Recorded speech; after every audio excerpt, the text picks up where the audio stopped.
પ્રકરણ 18 અવગુણો મટાડવાનો ઉપાય તારીખ 30/8/1981। પોતાના અવગુણ પોતાને દેખાવા લાગે એ ઘણી ઉત્તમ વાત છે। આ જેટલું સ્પષ્ટ દેખાશે તેટલો જ અવગુણની સાથેના સંબંધનો વિચ્છેદ થવાનો। આ એક મોટા તત્વની વાત છે। જ્યારે સાધકને પોતાનામાં દોષ દેખાય છે ત્યારે એ એનાથી ગભરાય છે અને દુઃખી થાય છે કે હું શું કરું, હું સાધક કેવડાવું છું અને મારી દશા કેવી છે। તો આ દુઃખી થવું તો સારું છે, પરંતુ આ દોષ મારામાં છે એમ માનવું સારું નથી। ધ્યાન આપો, સાધકને માટે ઘણી ઉત્તમ વાત છે।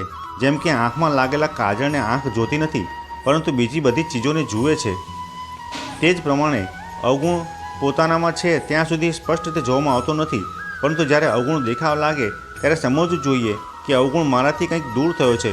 જો અવગુણ દૂર ન હોય તો દેખાય કેવી રીતે? જેટલો સ્પષ્ટ અને સાફ દેખાય તેટલો જ એ સાધકને પોતાનાથી દૂર જઈ રહ્યો છે। અત્યંત દૂરની વસ્તુ અને અત્યંત નજીકની વસ્તુ એ બેઉ આંખોથી દેખાતી નથી। તેથી અવગુણ દેખાતા પ્રસન્નતા થવી જોઈએ કે હવે મારામાં દોષ નથી, હવે નીકળી રહેલો છે, મટી રહ્યો છે। ભૂલ ત્યારે જ થવાની કે જ્યારે સાધક એને પોતાનામાં માની લે છે। પોતામાં દોષને માની લેવો એ ઘણી મોટી ભૂલ છે। પોતાનામાં માનવાથી દોષને સત્તા મળે છે, જ્યારે દોષની સ્વતંત્ર હયાતી છે જ નહીં। તમારી પોતાની સ્વતંત્ર હયાતી છે અને દોષને પોતાનામાં માની લેવાથી એ હયાતીને દોષ મળ્યા જ કરે છે। તેથી દોષ જીવતો જ રહે છે, મળતો નથી, કારણ કે એને તમારું બળ મળ્યું છે। દોષ સાધકમાં નથી એની એક પીછાણ તો આ છે કે દેખાવા લાગ્યો છે। બીજી પીછાણ એ છે કે જો સાધકને પોતામાં દોષ હોય તો એ બધા સમય માટે દેખાવો જોઈએ। જ્યાં સુધી હું છું એવું જ્ઞાન રહે છે ત્યાં સુધી એની સાથે સાથે દોષ રહેવાનું પણ જ્ઞાન હોય છે। શું એ કાયમ રહેતો નથી, એ આવે છે અને જાય છે। તો આવો આવજા કરનારો દોષ પોતાનામાં કેવી રીતે હોઈ શકે? હું વારંવાર તમને લોકોને કહું છું કે પોતામાં દોષને માની લેવો એ મોટી ભૂલ છે। એવડી મોટી ભૂલ છે કે જાણે દોષને નિમંત્રણ દઈને બોલાવી રહ્યા છીએ કે આપણી પાસેથી એ ક્યાંય ચાલ્યો ન જાય। આ પ્રકારે તમે દોષને આગ્રહપૂર્વક નિમંત્રણ આપીને સાચવી રાખો છો। મૂળમાં દોષ સાધકના પોતાનામાં નથી, કારણ કે જીવ પોતે ઈશ્વરનો અંશ, હંમેશા રહેવાવાળો ચેતન સ્વરૂપ અને જ્ઞાન સ્વરૂપ છે। એ નિર્મળ છે, એટલે કે એનામાં મળ નથી અને સ્વાભાવિક રીતે સુખનો સમૂહ છે। સહજ સ્વાભાવિક જ સુખનો સમૂહ હોવા છતાં પણ જે આ બીજા પાસેથી સંયોગથી ઉત્પન્ન થનારા સુખની ચાહના કરે છે તે ભૂલ કરે છે। જ્યારે બીજાની તરફથી વૃત્તિ હટીને પોતાના સ્વરૂપમાં સ્થિતિ કરશે ત્યારે એ સહજ સુખનો અનુભવ થશે। નથી સુખ થવાનું કાજી પંડિતથી, નથી રાજાથી, એ તો તૃષ્ણારૂપી રોગ જાય ત્યારે સ્વાભાવિક રીતે જ આવશે। તો બીજાઓની પાસેથી સુખની ઈચ્છા, લોલુપતા મટી જવાથી જ સહજ સુખ પ્રગટ થશે અને સહજ સુખથી મન સ્થિર થશે। ગોસ્વામી મહારાજ તુલસીદાસજી કહે છે કે પોતાના સુખ વિના મન શું સ્થિર થાય? જ્યાં સુધી પોતાનું સુખ મળતું નથી ત્યાં સુધી મન સ્થિર નહીં થાય। જ્યારે પોતાનું સુખ મળી જશે, પોતાની પાસે જ સુખ મળી જશે, ત્યારે એ મન ક્યાંય જવાનું જ નથી। ઇન્દ્રિયો પણ પોતાની મેળે જ વશ થઈ જશે, સ્થિર થઈ જશે। આ દોષ પોષિત થાય છે એક તો પોતાનામાં દોષ માનવાથી, એકબીજાના દોષ જોવાથી અને બીજાના દુઃખની પરવા ન કરવાથી। ધ્યાન આપો, બીજાના દુઃખની પરવા ન કરવાથી પોતાનામાં દોષ સ્થિત કરી રહે છે, કાયમ થઈ જાય છે। દરેક સમયે સાવધાન રહે છે, ક્યાંક મારી મારફત બીજાને દુઃખ તો થઈ રહેલું નથી ને? મારા બોલવાથી, ચાલવાથી, બેસવાથી કોઈને દુઃખ કે અડચણ તો થઈ રહ્યા નથી ને? હું કોઈ ક્રિયા કરું છું તો એનાથી બીજા કોઈને દુઃખ તો નથી થઈ રહ્યું ને? ગીતામાં ભગવાન કહે છે કે બધા પ્રાણીઓના હિતમાં આનંદ લેનારા પુરુષો નિર્વાણ બ્રહ્મને પામે છે અને બધા પ્રાણીઓના હિતમાં આનંદ લેનારા પુરુષો જ મને પ્રાપ્ત કરે છે। તો સાધક નિર્ગુણ તત્વની પ્રાપ્તિ ચાહે અથવા સગુણ તત્વની, એને માટે કોઈ પણ દુઃખ ન આપવાની વૃત્તિની ભારે મોટી જરૂર છે। બીજાના કષ્ટ, દુઃખ દેનારાને તત્વમાં સ્થિતિ થતી નથી। સંત મહાત્માનો સિદ્ધાંત છે, ગીતાના સિદ્ધાંત છે, ભગવાનના સિદ્ધાંત છે, એમની વિરુદ્ધ જઈને તો કરવું જ નહીં, ભલેને મૃત્યુ થઈ જાય। બાકી સિદ્ધાંતની વિરુદ્ધ ચાલવાથી મોટો અપરાધ થશે। પરમાર્થ પત્રાવલી પુસ્તકમાં મેં એક દિવસ એક પત્ર જોયેલો, ઘણો સારો પત્ર છે। એ પત્ર શેઠજીએ ભાઈને લખેલો હતો, ઘણો જૂનો પત્ર છે। એમાં લખ્યું છે કે જેમ સોનેની પાસે સોનું ગાળવાની કુલડી હોય છે, એમાં સોનું ગાળીને તપાવે છે, તો સોનામાં જે મેલ હોય છે તે તો ખૂબ જ જલ્દી બળી જાય છે, પરંતુ એમાં જે બીજી ધાતુ હોય છે તે જલ્દી બળી જતી નથી। તે જ પ્રમાણે અંતઃકરણમાં જે ખરાબી કે મેલ છે તે તો બળી જાય છે, પરંતુ બીજી ધાતુ જેવી કે બીજાઓને દુઃખ દેવું, બીજાના દોષ જોવા, શાસ્ત્રોના સંત મહાત્માઓની વિરુદ્ધ ચાલવું વગેરેનું બળી જવું મુશ્કેલ હોય છે। સાધનરૂપી અગ્નિ અને સત્સંગરૂપી ફૂંક ચાલુ રહેશે ત્યારે બળતા બળતા સાફ થઈ જશે, સ્વચ્છ થઈ જશે. સ્વરૂપ તો તમારું સ્વચ્છ શુદ્ધ છે જ. બીજાનું અહિત કરનાર ભારે મોટું નુકસાન કરનાર છે. બીજાનું હિત કરનારાને ગીતામાં પરમયોગી માનેલ છે. હે અર્જુન, પોતાની સાથે સરખામણી કરીને બધે સુખ કે દુઃખને જે સમાન ગણી રહેલો છે તેને પરમયોગી માન્યો છે.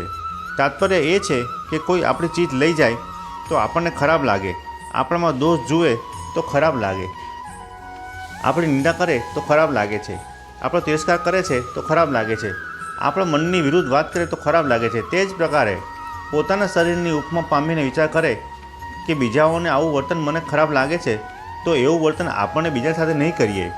ભોગવિલાસી આદમી તો એના આ અર્થ લેશે કે જેનાથી પોતાને સુખ થાય છે તે કામ કરવું છે અને જેનાથી પોતાને દુઃખ થાય છે તે કામ નથી કરવું.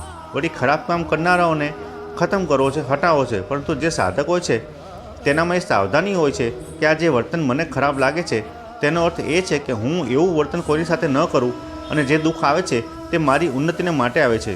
બીજાનું આચરણ આપણને ચોટ મારે છે તો એવું આચરણ બીજાને પણ ચોટ મારે છે. આ પાકી વાત છે. જે પ્રમાણે શરીરમાં ક્યાંય પણ થનારું દુઃખ આપણને ગમતું નથી તે જ પ્રમાણે બીજાનું દુઃખ પણ આપણને ગમતું ન હોત. જો આપણા શરીર, મન, વાણી, ભાવના વગેરેથી કોઈ પણ જીવને દુઃખ થાય છે તો સાધનની સિદ્ધિ જલ્દી થતી નથી. જેવી રીતે પોતાના શરીરમાં થનારું સુખ આપણને ગમે છે તેવી રીતે બીજાઓને થનારું સુખ પણ આપણને ગમવું જોઈએ. મનુષ્યમાં આ મોટી કમજોરી છે કે ભજન, ધ્યાન વગેરેને તો સાધન માને છે પરંતુ બીજાના દુઃખની પરવા કરતો નથી. આ વાત ચાલુ રહે તો વર્ષો સુધી સત્સંગ વગેરે સાધન કરે જાય છતાં પણ સુધારો થવાનો નથી. માટે ઓછામાં ઓછું એટલું તો કરે કે કોઈને દુઃખ ન દે. સેવા કરો તો સારી વાત છે, સેવા ન કરો તો એટલી હાનિ નથી થતી, પરંતુ દુઃખ દેવાથી ભારે મોટી હાનિ થાય છે. સાધક એનાથી જેટલો બચશે તેટલી જ પોતાની સુખની કામના દૂર રહેવાની અને સુખ ભોગની વૃત્તિ ત્યારે દૂર થશે જ્યારે બીજાનું દુઃખ પોતાને ચોટ લગાવશે. બીજાનું દુઃખ દૂર કરવું એનાથી આપણું સુખ થશે અને બીજાનું દુઃખ આપણું થઈ જશે.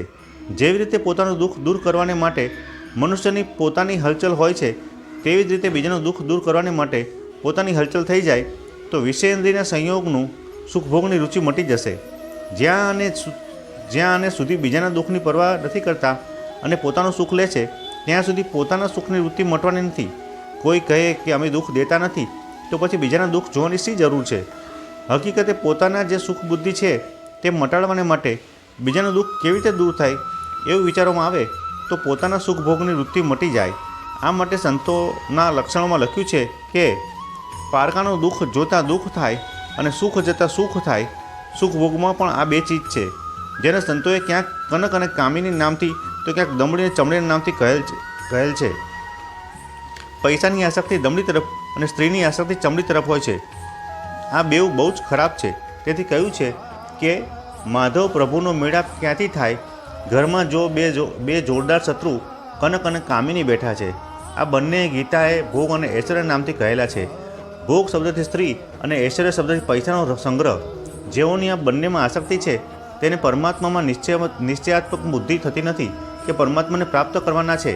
આની આસક્તિ ત્યારે જ દૂર થાય છે કે જ્યારે બીજાના હિતની ભાવના થાય. આજકાલ આપણા દેશમાં આની વધુ જરૂર છે.